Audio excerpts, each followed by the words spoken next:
Two, hello. Hello. 1, 2, hello. Hello. And we were down.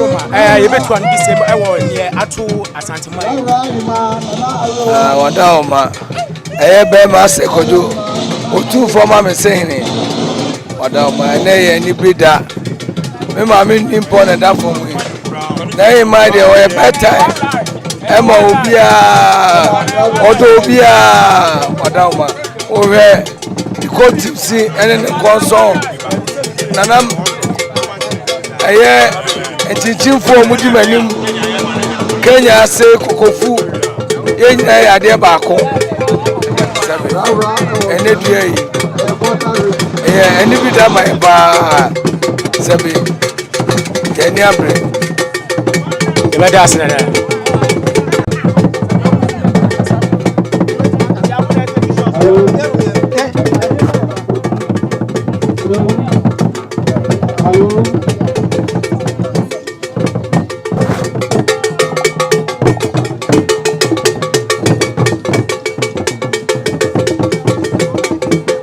yo abusia for said mo hwe sanche no na ekona eyade a otumfo ababio otekokọ so kotokọ hene akotena ase akotera abrotia aba betena ase asabie adofo a ohuom no nananu mpanyifo ene adofo a ewo asante mantam na chinchin ne bente nyina na ato sante a ye kwa akotera otumfo ababio otekokọ so no ade amu ye wa ye ni adoswafo no ye kasa dosafo amu ye die ye ya ye saketi asante amamre no ye ne ye saketi amuda so asa ye da so sa sesi amudi ya chikwamba hu si ye kwa akosa kokoro ama ye gwama otumfo because ye nyina na ye maame ewu nti ye ba se ye ba be sa ama no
aha sadia wo hwe na no asante amamre ne de enema bebre asante amamre ne abakosem no ye wo mu amamre bebre na ye wo mu display sabre wo behwe mu a ye wo hu e wo ha no eye moti akonfo mamuna na wo hu se o display e wo otekokọ so anyi fie ha sei ye nyina eye dwumadi a ye e de ase otekokọ so maame afia se wakobi ampemoto so mienu akọ ne kache sabre akonfo hema for hema na hu se o display no wa fa nipa mienu asi akonkon we eye kwan ofa so e de ginu duma moti ahema Voti ahima na muhu no say wodi dwumadie a ese na efata eso ani na amansan so ebo mu ho ani akonhoma.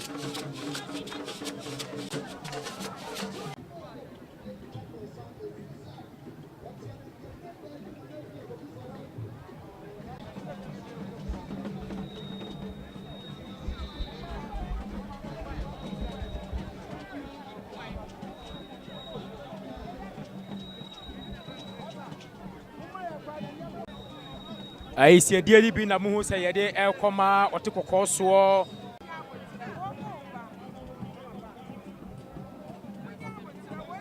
Pepe, and as a Bermon paying for the be Ato Sante, Kama, or Mobile Bessie, Aquatia, Air or 2 4 or say to 2 Ababio, our Tossumino, Sanso Sona, yes, sir. And now Alantamate and paying for Bebre or Sat or Safuma for Eso Account, Senior Minister. Afin paying for Bebre, After presidential convoy, who say Ato Santia Ebesia, and so on man penny as Abre Usia Kunyasu Ganda Kunyaso, Bracope, His Excellency Nana Ado Dankwa Akufu Ado, that's Abre, also Ebesia, and paying for Edina Nymph Fair. There's a aha Ayanika, aha Ayakabasha, what's here?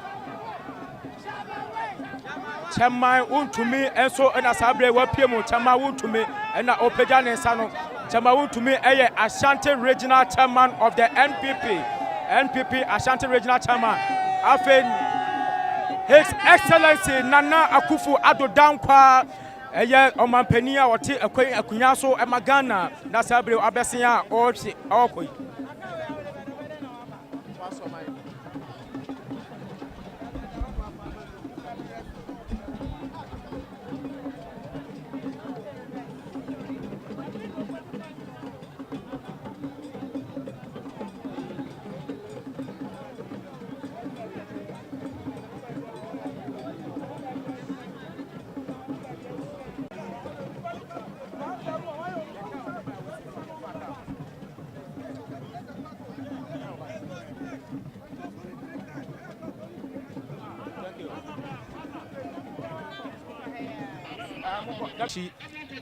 And paying for no aqua, Abbey Pim, Waha, Woba, Abetanasi, Ombaju, Kama, the whom a penny dada John Ajekumuko for and our name, Sabre, His Excellency Nana Ado Dankwa, Akufu Ado, Ghana Mampeni, Omodi, Mochach, almost fair, Nana Abetanasi.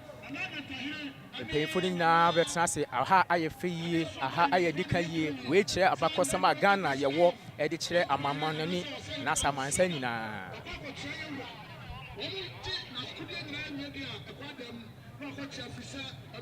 Abakosema ene amamre ayefe ye e wasanti mamu ha se de da nya abenya ye nimu no aha ayefe ye papa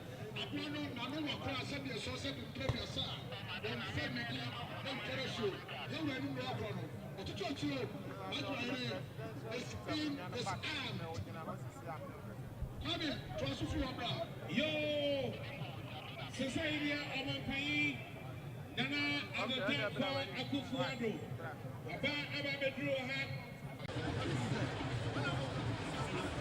Governor Wood to me, and also our heart be.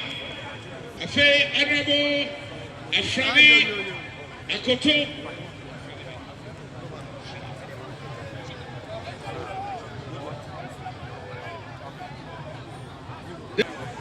Of you are here. Yo, come here. Come here, Adinkra. Nana J. Sikapano habit you. I feel you said in a Kumiano as a son, sir, I say, it is a bit I just have your way our TV show and I baby and this and the Kobi and a Yako. Now I am a just a Kobi baby. Looking for a dress to me in another. I already a word of the child who are putting a crowd at the amount.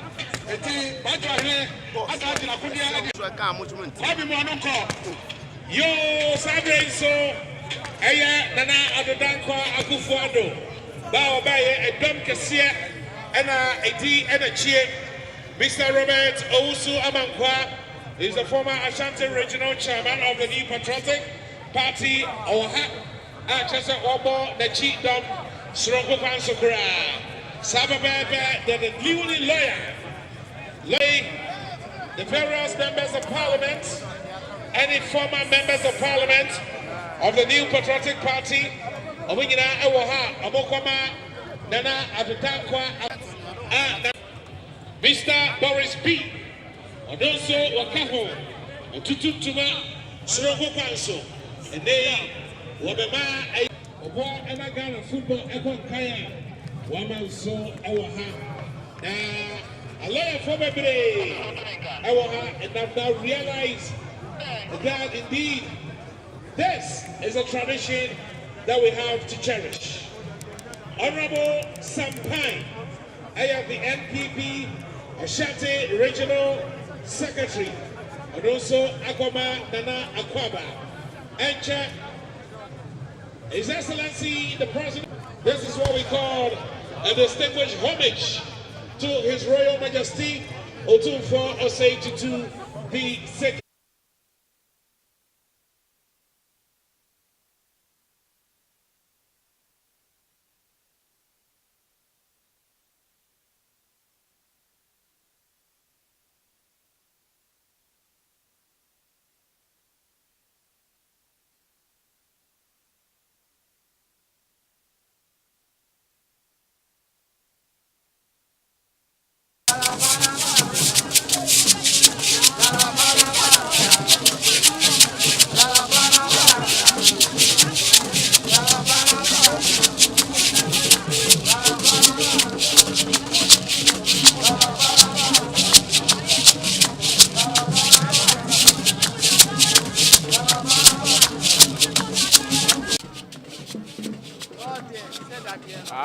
Said you work na no Asante Mamre ne de enema bebre Asante Mamre ne abakosem no ye wo mu amamre bebre e na ye wo mu display sabre obehwem a de wo hu e wo ha no e ye motia konfo mamuna na wo hu se o display e wo ote kokoso an fie ha sei ye nyina e ye dwumadi a ye e de ase ote kokoso mame afia se wakobi ampemoto so mienu akone kache sabre akonfo hema for hema na hu say all display no wa fa nipa mienu asi akonkon we eye kwan ofa so e de gini dwuma motia hema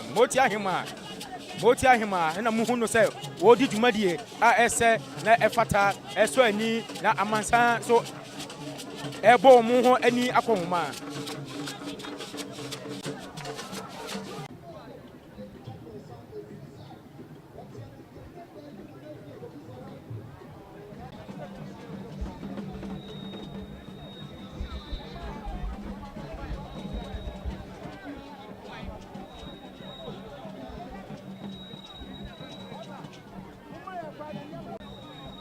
I see a dearly been a moon say a day air comma or tickle course war.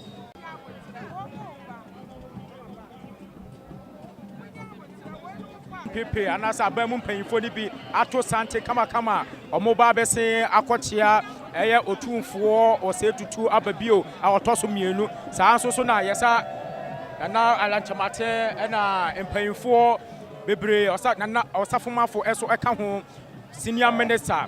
Afem pay for bebre afi presidential convoy who say Ato Santia Ebesia Koi and so on Mampeni Asabre Osia Kunasu Ganda Kunaso Prakope His Excellency Nana Ado Dankwa Akufu Ado Dasabre also Ebesin and paying for Edina Nim Fair. Yes, aha Ayanika, aha Ayakabasha, Otia.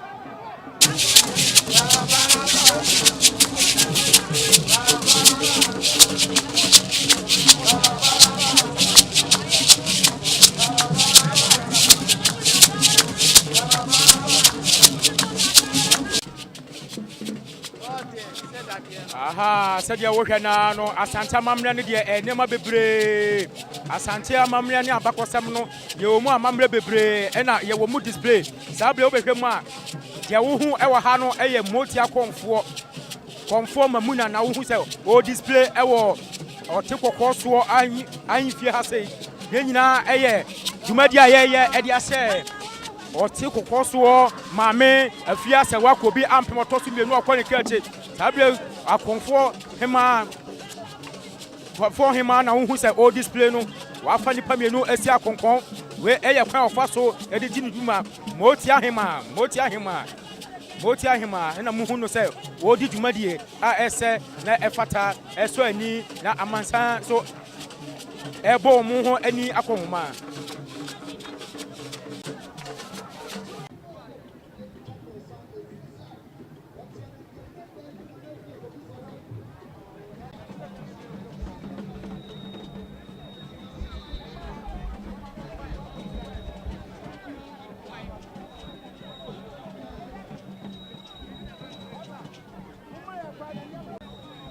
ai se die bi na muhu se yede ekoma otekokọ so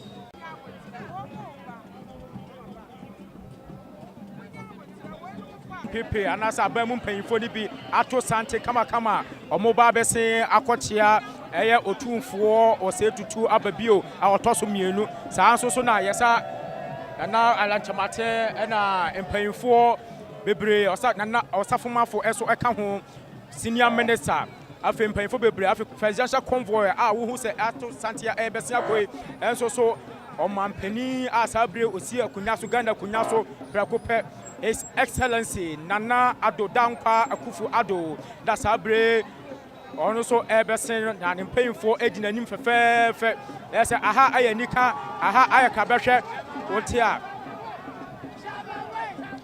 chairman untumi enso na sabre wapiemu chairman untumi na opega ne nsa no chairman untumi eye Ashanti Regional Chairman of the NPP Ashanti Regional Chairman afen His Excellency Nana Akufo-Addo Dankwa eye omampani a wote akunya so emagana na sabre abesia ochi okoi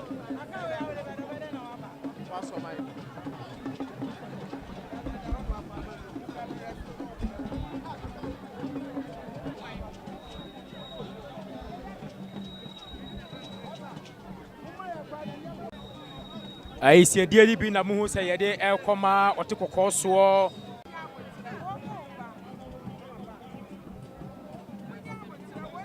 pepe anasa abamu mpanyifo ni bi ato sante kama omoba bese akochia eye otumfo osetutu ababio a otoso mienu saa so na yesa na alanchamate na mpanyifo bebre osa na osafomafo eso eka ho senior minister afi mpanyifo bebre afi presidential convoy a wo hu se ato sante a ebese akoi enso so omampani asabre osi akunya so Ghana kunya so prakope His Excellency Nana Addo Dankwa Akufo-Addo da sabre ono so ebesen na ne mpanyimfo edinanim fefefe ese aha ayanika aha ayakabehwe wotia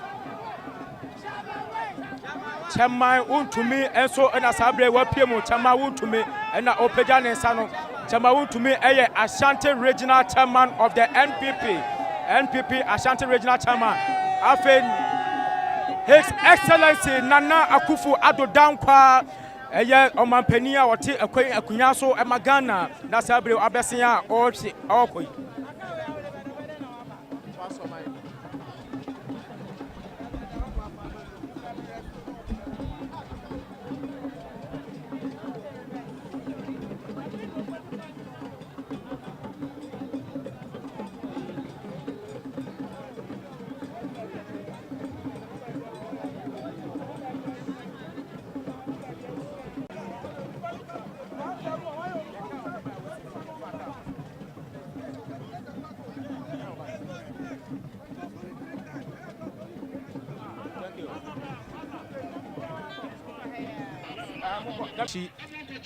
mpanyifo no akọ abepiem wo ha wo ba ebetena se ombaji ombadwa kama yehu omapani dada John Ajekum Kufuor ena wone sabre His Excellency Nana Addo Dankwa Akufo-Addo Ghana mampani omadi mocheche omo sefefe Nana ebetena se mpanyifo ni na betena se aha ayefeye aha ayedikaye we kire abakosama Ghana yewo edi kire amamanani na samansa nyina